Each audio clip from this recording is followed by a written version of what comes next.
Hi Virgo, thank you very much for watching. Let's do some 3-card tarot for the sign of Virgo, and this is for the full moon on, no it's not, it's for the new moon on Saturday, May the 4th, 2019. So the effects of that are kind of expected to be felt for the next 2 weeks or so, right through until we get to the full moon of May, and that's when we're likely to get answers coming. There's quite a lot of confusion, quite a lot of trepidation, that kind of thing in the cards so far as I'm going through the readings this week. So what have we got? Okay.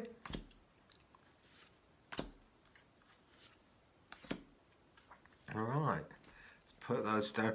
Now there is a great feeling of life force about, just as I said that.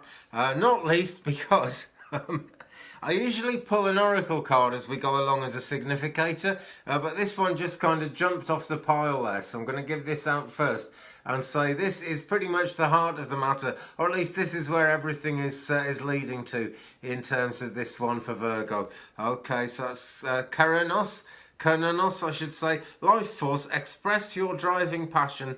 Sensual and sexual powers are increased. Good Lord. You would almost think there was a moon in Scorpio, wouldn't you? But it isn't at the moment. That's not what it's about. It's a new moon in Taurus. It's very earthy. It's very grounded. But think about that life force. Think about, really, you could almost think about the suit of wands in that context, really. It's all about what's coming up, what's coming in. And there's a lot of it. But there are choices to make.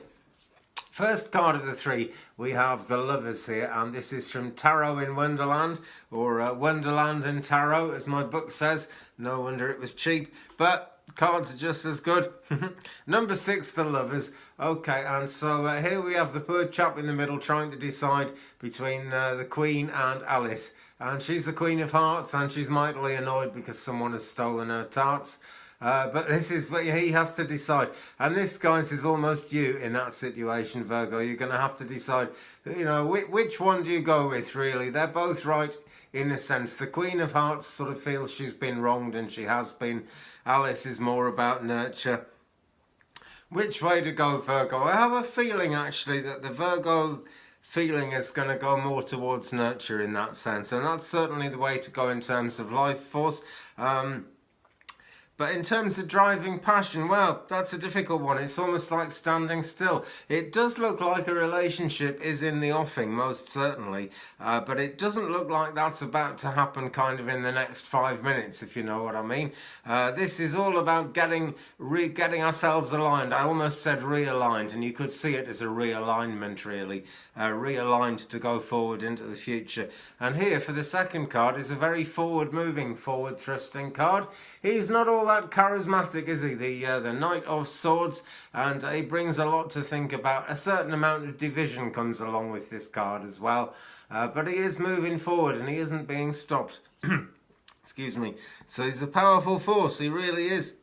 It's a thundery sky, though. There's a lot of thunderclouds there. There's a lot of kind of darkness up in the sky. It's certainly not a clear blue sky, and it's not actually a very brightly coloured looking card or anything bright about it at all.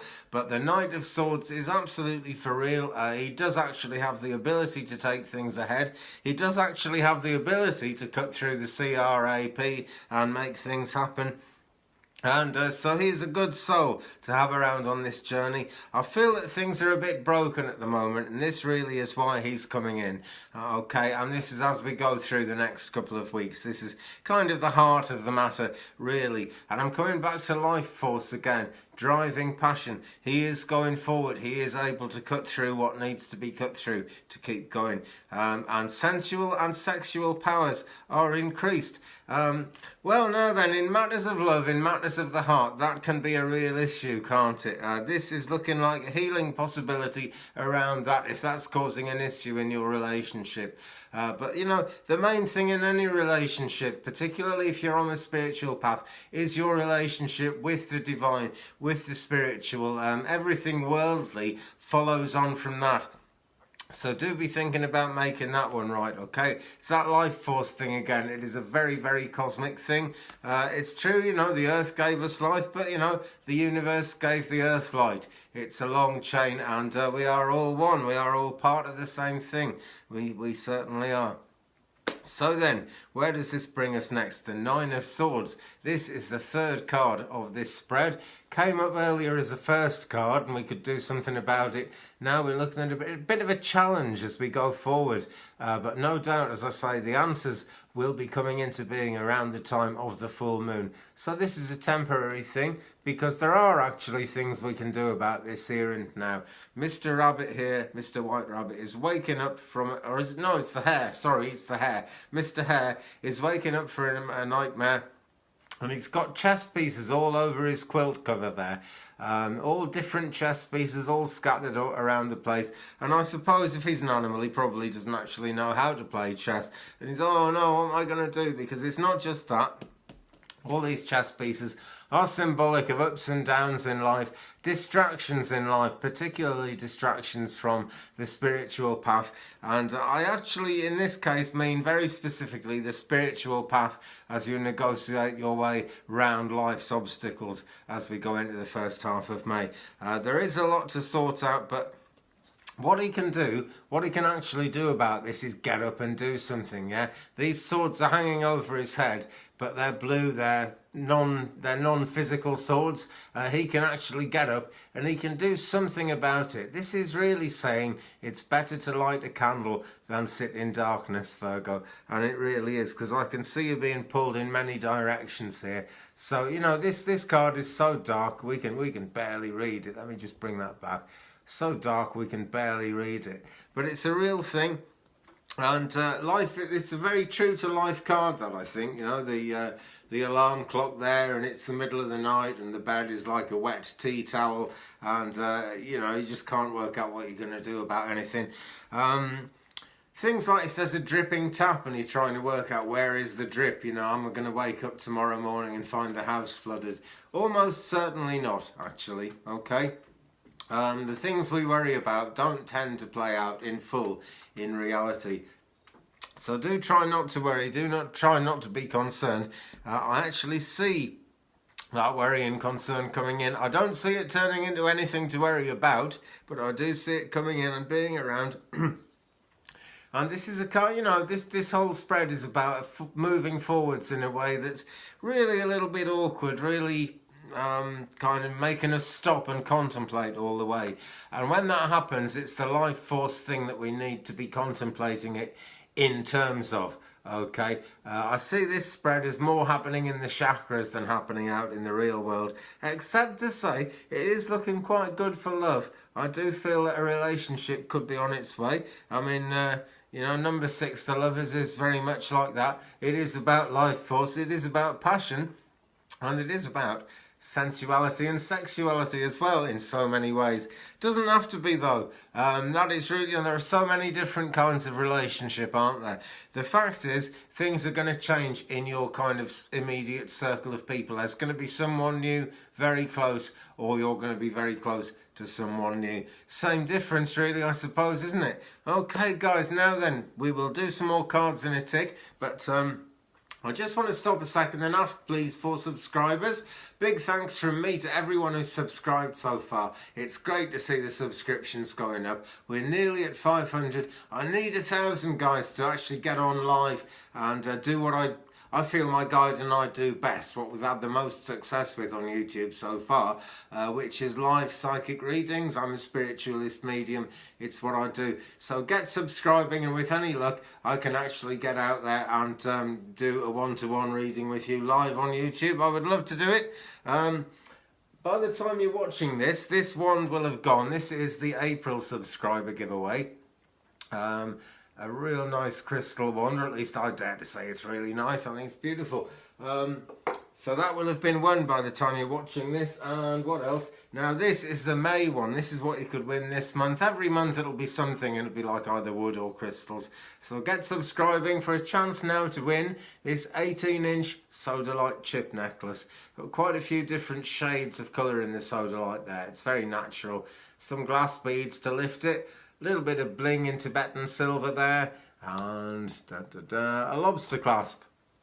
Okay, so get subscribing, guys, and tap the bell. Make sure you don't miss anything.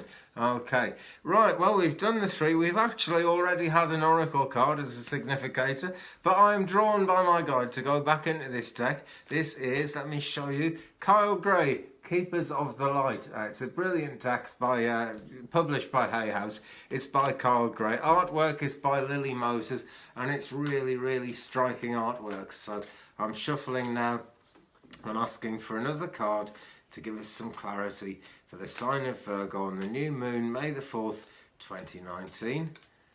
That's another card, please, for clarity for the sign of Virgo for the new moon on May the 4th, 2019. Okay, Isis, magic manifesting. Right, now we actually see what this life force thing is all about and where it's all headed. Okay, magic manifesting. This really gives us a clue to the lovers here. That is always going to be a kind of magic manifesting, isn't it, when two people get together? Whether that's loved up, passion, romance, whether it's kind of a family get-together, as we saw happening for Leo there, or whether it's someone coming in who knows which way to go, who can bring direction, who can spark things up. Either way, things get sparked up, because Isis tells us here, magic is manifesting. Your dreams, visions and goals are becoming reality. Stay focused, she says. So important to stay focused. That's really, really strong. In all the signs so far this week have had that. Got to stay focused around matters of love, most certainly. In terms of the lovers, in terms of love, try to be going towards the nurturing rather than towards the strict. That is really what seems to be coming from this to me, if I give my own psychic interpretation on it. Because the top of all these trees have been trimmed into the shape of hearts. Okay, so this is a very love-centered landscape. It really is. Okay, so focus on that. Focus tends to come... He's not the most focused of characters, the Knight of Swords here, but he does bring focus, you know. There's a certain focus that comes from someone waving a sword about. And if your dreams start waving swords about at you, Virgo, just get up and do something about it. It's better to light a candle than sit in darkness. It's that old chestnut again. And the reason is magic is manifesting. It's not going to make sense all at once. It's not going to be the most obvious thing. And the chances of you actually being in a position to manifest this just as you are now are slim, because it's a superhuman thing. This is cosmic things coming in, cosmic influences. That's what I'm trying to say. And they are going to make things happen. Someone's going to turn up, action's going to happen, and people are going to keep moving. Okay, well, that's it for Virgo this time. Thanks for watching, guys. I'll be back soon with yet more. Please subscribe if you haven't. Help me hit that magic 1,000. Thumbs up if you've enjoyed it. If you haven't, you know what to do. Leave me a comment, guys. I would love to read them and share the journey with you. I can't find them. I think I might have twigged what's wrong. I think it might be because I'm using the Tube Buddy thing. So I'll remove that thing. It just recommends things you can do for videos. So I'll remove that Chrome extension and see if I can read my comments again. It would be great to be able to do that. So do leave me one, guys, and we'll share the journey. Meanwhile, don't have nightmares, okay? Remember, if it gets difficult, there is going to be something you can do about it. You might just have to think hard to find it. But if there's something you can do, you must do it, really. Because this is all about magic manifesting. So, have a magical May, or at least the first kind of 2 weeks of it. May the 4th be with you. Happy new moon to you, Virgo. See you again soon. Peace. Goodbye.